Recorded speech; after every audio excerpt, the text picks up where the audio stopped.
शिक्षा देते थे जिसमें पांडव और कौरव थे। पता है पांडव कितने थे? 5 और कौरव 105 बच्चों की वो कक्षाएं संचालित कर रहे थे। कई बार उनके ऊपर पीठ पीछे टीका टिप्पणी होती, कटाक्ष होते कि अर्जुन उनका प्रिय छात्र क्यों है। तरह तरह के बच्चों में बातें होती रहती थी। विशेषकर दुर्योधन इस विषय पर ज्यादा बोलता था और गुरु जी को भी इस बात का भान था कि बच्चे अर्जुन के बारे में बातें करते रहते हैं कि यह इनका लाडला है वगैरह वगैरह। तो गुरु जी ने एक बार इसको सिद्ध करने का प्रयास किया, जिसे ध्यान से सुने। उस समय बताकर परीक्षा नहीं ली जाती थी, जैसे आपका यूटी होता है, प्री बोर्ड, टर्मल, एनुअल वगैरह वगैरह। गुरु जी ने पेड़ के नीचे जब कक्षाएं संचालित कर रहे थे द्रोणाचार्य जी, तो उनके मन में एक विचार आया और सभी बच्चों से उन्होंने कहा, पढ़ाते पढ़ाते कहा कि बच्चों, मैं नदी किनारे नहा रहा था। नहाते नहाते जल्दबाजी में मैं अपने अंग वस्त्र भूल आया हूं। अंग वस्त्र मतलब गमछा भूल आया, उसे कौन लेकर आएगा? और स्फूर्ति के साथ अर्जुन उठता है और कहता है, गुरुदेव मैं लेकर आऊंगा। जानबूझकर द्रोणाचार्य जी अर्जुन को लंबा रास्ता बताते हैं कि बेटा इस रास्ते से जाना जो सुरक्षित है। अर्जुन तत्काल निकल जाते हैं अंग वस्त्र लेने। काफी देर तक अर्जुन नहीं आते हैं। इसी बीच द्रोणाचार्य जी एक मंत्र सिखाते हैं। उस समय बोर्ड की व्यवस्था नहीं थी, जमीन पर वो मंत्र लिखते हैं और उसका उच्चारण करते हैं। सामने ही एक पीपल का पेड़ था। गुरुजी ने धनुष बाण उठाया और वह मंत्र का उच्चारण करके पीपल के एक पत्ते पर बाण छोड़ दिया।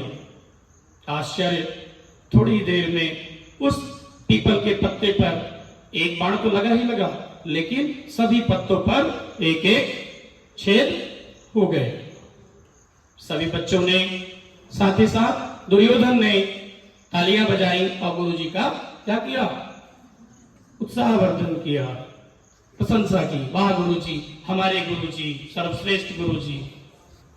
इसके बाद जानबूझकर द्रोणाचार्य जी ने कहा कि अभी तक अर्जुन आ नहीं पाया, चलो उसे देखते हैं, कुछ हुआ तो नहीं।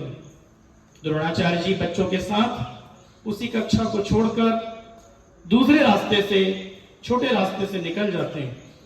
इसी बीच कक्षा में अर्जुन का आगमन होता है।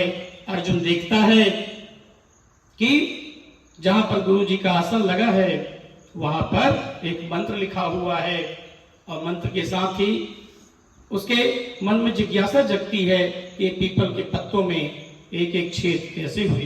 देखता है कि एक बाण सधा हुआ है, लगा हुआ है। उसके मन में जिज्ञासा बलवती हो जाती है। अब वह गुरु जी को मन ही मन में प्रणाम करके उनसे आज्ञा लेकर अपना धनुष उठाता है, बाण संधान करता है और उसी पीपल के एक पत्ते पर छोड़ देता है। आश्चर्य, अब उसी पत्तों पर कितने छेद हो गए? 2-2 छेद हो गए। उसी समय द्रोणाचार्य जी अपने पूरी टीम के साथ, पूरे बच्चों के साथ वापस आ जाते हैं और दुर्योधन, जो कि हमेशा शिकायत करता रहता था, शक करता रहता था, भ्रम करता रहता था, संदेह करता रहता था, वह अपने गुरु जी से तुरंत सवाल करता है कि गुरुदेव, आपने ये नहीं बताया था कि 10 मिनट में 2-2 छेद हो जाएंगे? 10 मिनट बाद इसमें 2-2 छेद हो जाएंगे। आप पूरी बात बताया करें, ठीक है? आपको, चूंकि वो राजपुत्र था, राजा का पुत्र था। महाराज किसका किसका पुत्र था? धृतराष्ट्र का। कितना जानते हैं आप, बहुत अच्छा। तो धृतराष्ट्र के पुत्र थे, तो उनके अंदर थोड़ा सा क्या था? अहंकार। गुरु जी इसका उत्तर देते हैं, हे दुर्योधन, ये दूसरे छेद या दूसरा बाण मैंने नहीं चलाया है। देखो, तनिक अर्जुन से पूछो। अर्जुन चूंकि उसने आज्ञा नहीं ली थी, वहां पर गुरुजी थे नहीं, हाथ जोड़कर खड़ा हो जाता है और माफी मांगता है कि गुरुदेव, जब मैं कक्षा में आया तब आप नहीं थे, कोई नहीं था। मैंने देखा कि जहां आप बैठते हैं आसन के सामने एक मंत्र लिखा हुआ है और मुझे जिज्ञासा मेरे मन में जन्म ली और वह जिज्ञासा को मैं रोक न सका और आपसे मैंने मन में ही आज्ञा ली और ये दूसरा बाण मैंने छोड़ा है।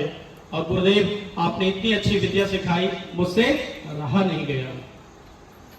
द्रोणाचार्य जी अर्जुन की पीठ थपथपाते हैं और कहते हैं, देखो